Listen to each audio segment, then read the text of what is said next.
మొత్తానికి మంత్రి నారాయణ అయితే ఒక క్లారిటీ ఇచ్చేశారు. అమరావతి మునిగిపోయింది అని జరుగుతున్న ప్రచారానికి సంబంధించి ఆ దుష్ప్రచారాన్ని తిప్పికొట్టే విషయంలో నారాయణ నేరుగా రంగంలో దిగారు. మున్సిపల్ శాఖ మంత్రి నారాయణ రంగంలో దిగి ఆ ప్రాంతాన్ని పరిశీలించారు. అసలు నీరు ఎక్కడి నుంచి వచ్చింది అనే దానికి సంబంధించి అధికారికంగా ఒక క్లారిటీ అయితే ఇచ్చారు. కొండవీటి వాగు నుంచి వచ్చిన నీరు అక్కడ పశ్చిమ దిశలో నిర్మించిన బ్రిడ్జి ఏదైతే ఉందో ఆ బ్రిడ్జికి సంబంధించి తవ్విన మట్టి భారీగా అక్కడ పేరుకుపోవడంతో ఆ మట్టి దగ్గరికి వెళ్ళి బయటికి వెళ్లాల్సిన నీరు వెనక్కి తన్నడం కారణంగా నీరు వచ్చింది అనే అంశాన్ని అయితే తేల్చేశారు. తాజాగా దీని ద్వారా అంటే ఒక రకంగా ఇక్కడ కొండవీటి వాగు నుంచి నీరైతే వచ్చింది.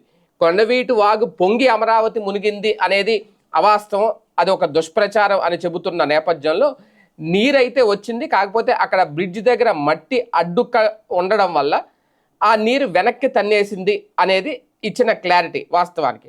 అదే నేపథ్యంలో వైఎస్ఆర్సీపీ కూడా దీన్ని చాలా విపరీతంగా అయితే ప్రచారం చేసింది. ఇక మొత్తం అమరావతి మునిగిపోయింది అనేది వాస్తవానికి దీనివల్ల ఇలాంటి ప్రచారం వల్ల నష్టాలే ఎక్కువ ఉంటాయి. అక్కడ అభివృద్ధి చెందుతున్న రాజధాని, అలాగే రియల్ ఎస్టేట్ వ్యాపారం డెవలప్ అవ్వాల్సిన పరిస్థితి. ఇటువంటి నేపథ్యంలో మునిగిపోయే ప్రాంతం రాజధాని అని చేసే ప్రచారం ఏదైతే ఉందో దాన్ని తిప్పికొట్టి దాని మీద ఒక క్లారిటీ ఇవ్వాల్సిన అవసరం అయితే ఉంది.